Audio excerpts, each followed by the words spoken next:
Kansas City is no stranger to cold, snow, or ice. As the calendar turns, people are preparing for the winter season ahead.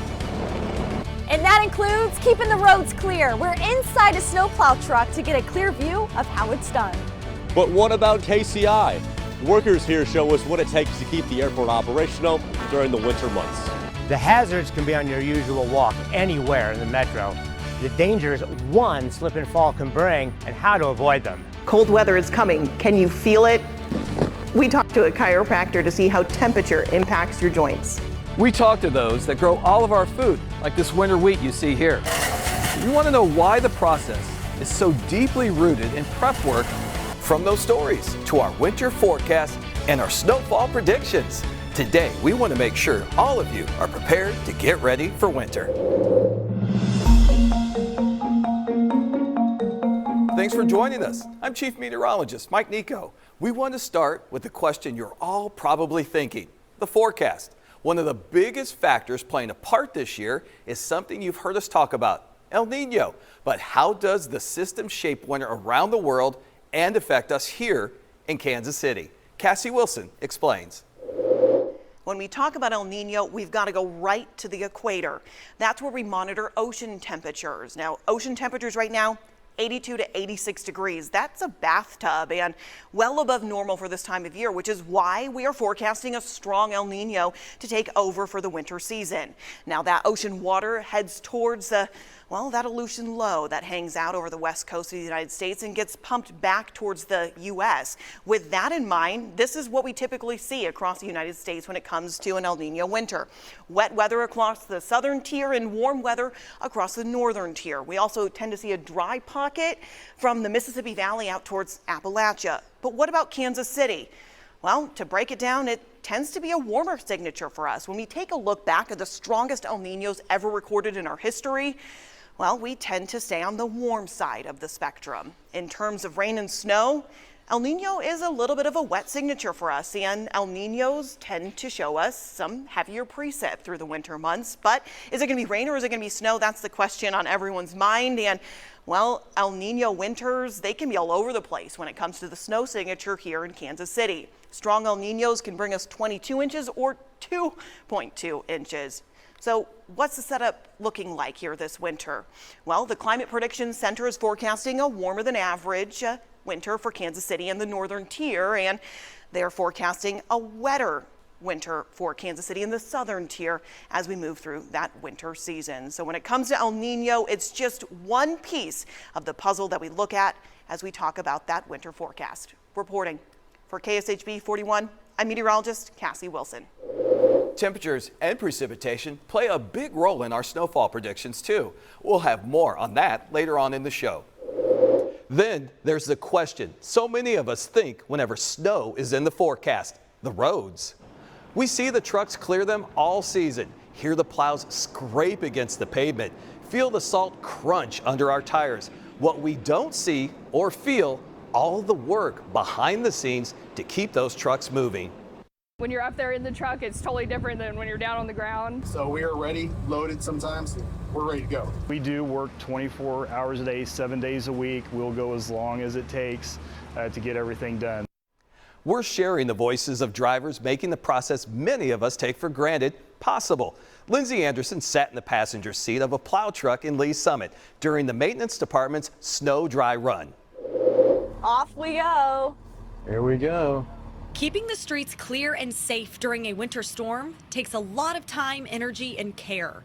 Something Brian Tuckfield takes a lot of pride in. We're first responders when it comes to this. There's no doubt about it. You know, fire department, police, they depend on us. So that's the important part. That's the excitement end of it. You know, we're needed out there. Brian has helped clear snow with the Lee's Summit Public Works Department for 22 years. What is your favorite thing each year popping in here? What's your favorite thing about the winter and plowing snow? After all these years, my favorite part is starting it and just getting through it and ending it. During his tenure, Brian has experienced big changes in technology, going from the old paper map book to GPS tracking on an iPad, making plowing and treating roads more efficient and less stressful. Just punch and now it'll tell you as you're going. You don't have to always look or look at a map book or stop wondering where you're at. You know what to do. It's telling you. Yeah. And if you miss something, it'll tell you. This helps minimize questions or complaints from city residents about where drivers have treated. It also helps train new employees who may not be as familiar with the city streets, like Marissa Weber, and she's up to the challenge. I used to be kind of afraid or fearful that, I'm not sure if I could do something like this. I'm not sure if I'm up to the task on this, but I think it's good to face your fears and, try new things. I love winter. I love the cold. I love snow. Ice, maybe not so much. That can be a little tricky sometimes. Luckily, there are a lot of tools in this facility to help combat each winter storm. Look how big. It's massive when you walk up to it. The city of Lee Summit has 40 tons of salt ready to use each winter, plus other chemicals that can be tailored to each storm based on accumulations and temperatures. One is just straight salt brine. That's what we run most of the time. When it gets really cold, we'll put calcium chloride. We'll do a mix of salt brine and calcium chloride. And it just allows the salt to work at lower temperatures than it normally would. From new employees to the veterans, they are ready to hit the roads and keep your area safe this season. We've got a lot of great employees that care a lot about this community, and they want to do a really good job.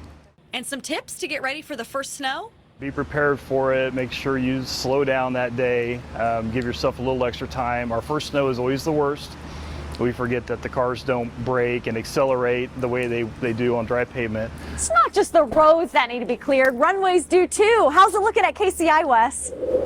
Lindsay, the plows here at KCI are a lot bigger than the ones in Lee Summit, but there's a lot more going on behind the scenes and behind this truck to get the airport operational during snowstorms. From the ground crews? My least favorite is probably windy snow, because you can't see anything and there's no way to protect your eyes. When the visibility is getting down really low, it starts to be a hazard not only for our workers, we might have to close the runway. To coordination behind the scenes. There is no other airport in the country that has this high-level virtual ramp patrol. Everyone has to deal with snowfall at the airport. As the snow falls and piles up, workers take action. We got a new challenge here with a new apron space. A lot more apron space than we did in the old terminal. Our west runway out here is 10,800 feet long. So that's equivalent to I-29 from the new terminal building, 13.5 miles south on I-29. That's just one runway. Just like meteorologists are looking at forecast data days in advance for winter storms, airport managers are devising their plan of attack to keep flights coming and going. What's important to us is what kind of snow is it. Other snow, such as the heavy wet, that's a little bit more challenging to move. As we're getting closer and closer, then we're starting to think about, okay, we're going to be calling the crews in at a certain time. With our staff, we have 12-hour shifts. They can track everything from impending lightning strikes to runway temperatures. With the operation being so large, it takes a team of airport employees to do a snow removal dance using specialized equipment. So a conga line is a group of vehicles for snow removal. Typically what happens on runways is that we have about 8 to 9 plows that are following each other, that are just off a little bit as they're going down to ensure that they do the full width of the runway. And in the mix of the conga line, we'll have plows, we'll have front end brooms, and then a snow blower at the very end, 1 or 2, that would throw the snow over. Airlines are responsible for clearing the snow off of their gates, clearing and de-icing airplanes. So if your flight gets delayed, don't blame the airport. They have their own concrete to clear off. We own all the roads as you come on Cookingham. They apply salt, they do mechanical removal with plows. Because of the rules and regulations from the FAA, you won't find salt and heavy metal plows scraping the snow and ice off these grooved runways. Salt is corrosive to aircraft, which is not a good thing. So we use potassium acetate, which is a liquid, de-icer, anti-icer type of liquid. When I say very expensive, to treat the entire airfield is roughly $40,000. Bob advises passengers traveling during winter weather to, you guessed it, arrive early. There's going to be other people that are delayed, potentially a little backup with checking in luggage. Everyone is trying to rush to get out of here. For the KSHB 41 weather team, I'm meteorologist Wes Peary. Well, so far we're at about the 16th warmest fall. I think that trend is going to continue during the winter, much above average out to the west as far as temperatures. What about here in Kansas City? Above average. Now that doesn't mean we won't have a few days, maybe a couple stretches of 4 or 5 days of Arctic air, but overall a warmer than average winter. What does that mean for the snowfall in Kansas City. Our predictions coming up. There is still plenty to do to get ready for winter. That includes knowing where you walk this season. Just ahead, preventing the life-changing effects of a slip and fall accident. And it's not just falls to watch for. Small changes in temperature could affect your body. The shifts in weather that leads to aches and pains and how to prevent them. Get ready for winter. Sponsored by NFM. You hear the warnings all the time from family, friends, and us. Watch out for ice. It's a warning we say so often because it's one you need to take seriously. One slip and fall is all it takes to cause life-changing injuries. Jeff Pinner shows the dangers hiding in plain sight. We see it every year. The ice and snow that occurs during the winter often makes roads slick and hazardous, causing many accidents. The ice and snow does not discriminate, as it makes sidewalks and parking lots slick as well. So make sure you're not just keeping your eyes on the road, but on the sidewalks you walk every day. This is often referred to as a slip and fall. And when it is snowy, icy, slippery outside, we definitely see an uptick in the amount of slips and falls that we see. We talked to Dr. Brent Weiss, an orthopedic trauma surgeon at KU Hospital. Preventing this is such an important thing. It can be a life-threatening situation, especially when we're dealing with elderly hip fractures and some of these injuries that we see. It's also important to know what direction your home or apartment is facing. Did you know that the slickness of a sidewalk or parking lot can be affected by what side of a building they are on? During the main winter months of December, January, and February, the sun angle is at its lowest of the year in the southern sky. At noon on December 21st, the angle is 27 degrees. Noon on January 21st, it is 31 degrees. And by February 21st, the sun angle at noon increases to 40 degrees. March 19th, 2024, the first day of spring, the sun angle is 50 degrees. And the first day of summer, 2024, June 20th, the sun angle is 73 degrees. This creates an effect where the south side of any structure sees direct sunlight during the day, while the north side does not see any at all. Because of that, the south side of a building can be much warmer during the day than the north side. If there is ice and snow on the ground, you can get a situation where the snow is melting on the south side and sitting on the north side, as temperatures can be as much as 50 degrees warmer from south to north. Did you know the sun angle can make a huge difference in the conditions of the pavement during a winter month based on the south side or the north side of the building? The sun gets more south in the sky as you go through the fall and winter. Now here we are just 1 week out of summer. The sun angle is pretty high, so we are in full sunshine here on the south side of the building. Air temperature is around 90, but what about the pavement temperature? The pavement temperature is 132 degrees. Very, very hot, so almost 40 degrees hotter on the pavement than the actual air temperature. Now, let's go to the other side of the building, the north side of KSHB 41. Now we're on the north side of KSHB 41. It's still 1 week out of summer. It's still 90 degrees outside air temperature, but what about the pavement in the shade? It's also a blacktop, and it is reading right now 78. Well, it was 130 on the sunny side. So that is nearly 50 degrees colder on the north side of the building than it is on the south side of the building when it's 90 degrees outside. So a huge difference. Now this is summer. What happens when it becomes winter? Well, here we are 6 weeks before winter, and it's sunny outside. It's high noon. A couple things to notice are the longer shadows. The air temperature is 50, and the pavement temperature right now is 74 degrees. So it's about 24 degrees warmer from the air temperature to the pavement temperature. Now, let's go see what it looks like on the north side of the building, the shaded side. All right, we're on the shaded side of the building, the north side. It's still 6 weeks before winter. It's still 50 degrees air temperature. What about the pavement temperature? That is 39 degrees. So it's over 30 degrees colder on the pavement, on the shaded side, as opposed to the sunny side. The sun angle and the sun make a huge difference in temperature. Keep this in mind when you are walking out of your house or apartment.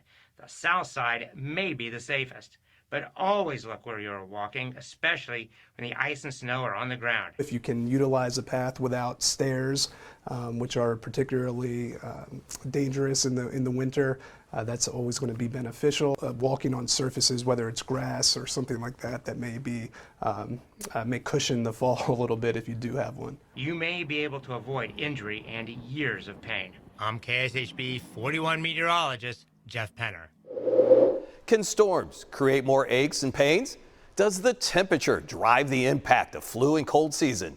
Questions like these that tie weather to our health prompted Cassie Wilson to talk to some medical experts to find out what is fact and what is fiction. You can escape the cold by moving your exercise inside, but you can't always escape those aches and pains. When it comes to the weather, feeling those changes in your body comes down to one main thing: barometric pressure. Weather, and when it does get colder, there is a shift in the barometric pressure. That barometric pressure has been shown in some research to cause decreased blood flow to the areas. But what does blood flow have to do with the pain we experience in our joints? Dr. Eric and Dr. Jenna of Identity Chiropractic explain that healthy blood flow is an important factor for joint mobility. Our joints and tissues and musculature thrives on that because our blood actually brings some nutrients and oxygen to that area to keep it healthy and feeling better. So anytime that the weather gets colder, you're going to notice that things start to ache a little bit more, things feel stiff, things feel tighter than they normally do because you're just not getting that circulation that you normally do. Not everybody feels barometric pressure the same. If you have chronic pain or if you've had surgery, you can be more sensitive to changes in barometric pressure. With my surgery punch card sitting at 8, I can tell you that I can forecast the weather and I can feel it too. So moving your body can help, but what else can you do? The number one thing to do when it is cold and your joints ache is to get moving. Increase blood flow, get those nutrients to the tissues, stay active as much as possible. If it is something that's really bothering you and you feel like you need extra help, find a great practitioner in your area, whether it's chiropractic, physical therapy, massage therapy, anyone that can kind of educate you on movements. But it's not just barometric pressure that impacts our health. New research shows that cold air impacts our body's ability to fight off colds and flus. There was a large paper published December of last year, which did show that temperature changes going down into the 40s or 50s or even colder can change some of that immune response in your nasal passages. Humidity also plays a role in helping spread pathogens. Dr. Hawkinson explained that respiratory droplets can spread easier through humid air. But he also cautioned that while the weather plays a role, our winter cold and flu season is really all about human behavior. In warmer climates, equatorial climates, do things change? And that doesn't really happen. Those areas still have their seasons, still have high circulation of the virus. So again, I think it's less about the actual temperature and humidity, and it's more about people getting together, because in those areas, you're still going to have increased circulation of the virus, particularly if people are traveling to and from different areas. So they will bring the virus with them. It's having the kids back in school, traveling for the holidays, meeting indoors versus outdoors. Those behavioral changes are what stir up cold and flu season the most. So what can you do to protect yourself? Hand hygiene is going to be the first one, right? That's your personal thing. Prevention, obviously vaccines, but certainly hand hygiene is going to be vitally important. So here's to staying healthy this winter, no matter what the weather throws at us. Reporting from the KSHB 41 gym, I'm meteorologist Cassie Wilson.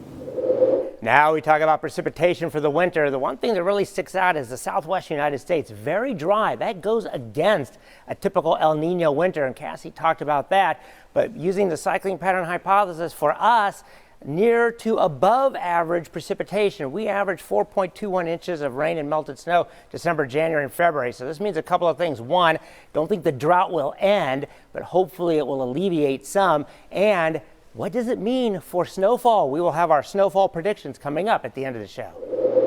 Still ahead, what does it take to bring food to your table during the winter? I go to where those seeds are planted and talk with the farmers making it possible. Get ready for winter. Sponsored by NFM. we talked about the impact of winter on the roads and our bodies. Something just as important, making sure we have enough food after the winter. Just ask the farmers preparing crops for the next season.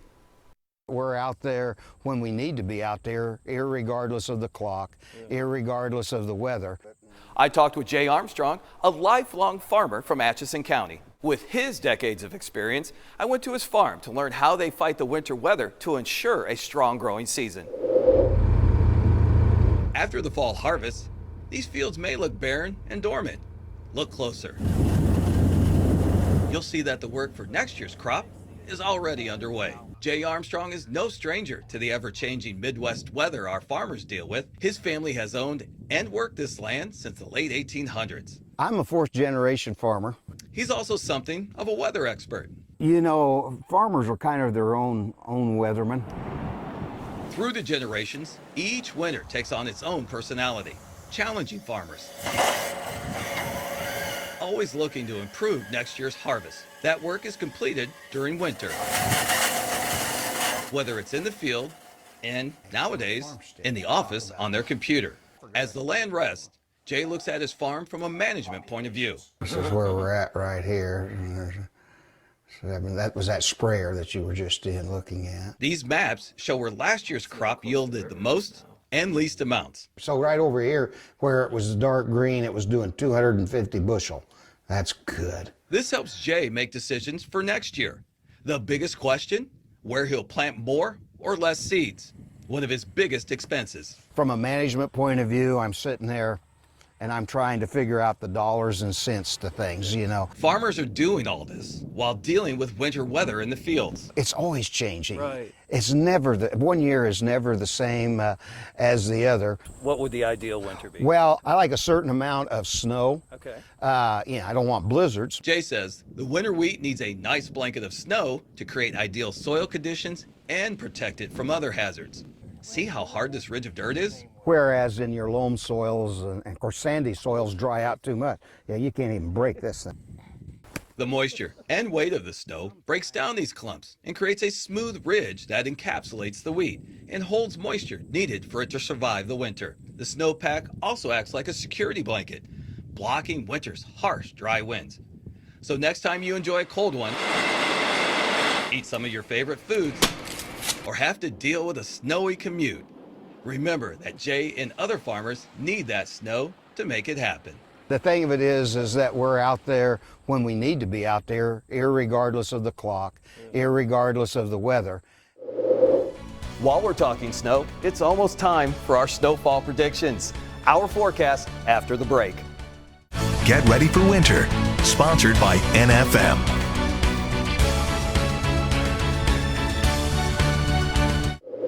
All right, now it's the time you waited for, our snowfall predictions. Looking back at last year, not a great year for snow. A lot of rain, but only half what we normally receive. 9 inches of snow. Normally we get about 18.2. All right, we're going to start with Mr. Precision. What do you have, Wes?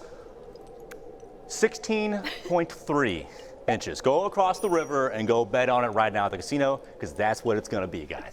Bank it. What Wes is saying. Ready. Now, we have to be honest. You were closest last year, Lindsay. What are you saying? I'm going low end on the team. 11 inches this season. I don't think it's going to be quite cold enough for these big snow events, but still a wet winter for us. I feel a theme here. And Cassie, are you following along the same lines? I'm going to run with that theme, but I'm just going to go a little nudge higher. We're going lucky 13. For Taylor Swift? No. Fine.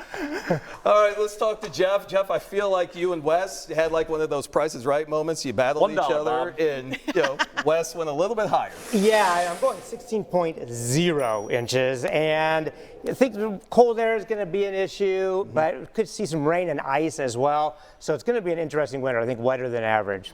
I agree. I think it's going to be wetter. I think it's going to be warmer, but I think there will be a couple of pockets of cold air. That's what I'm banking on, and I wore the snow tie. So I'm going for 21 inches for all you kids out there that want some snow days.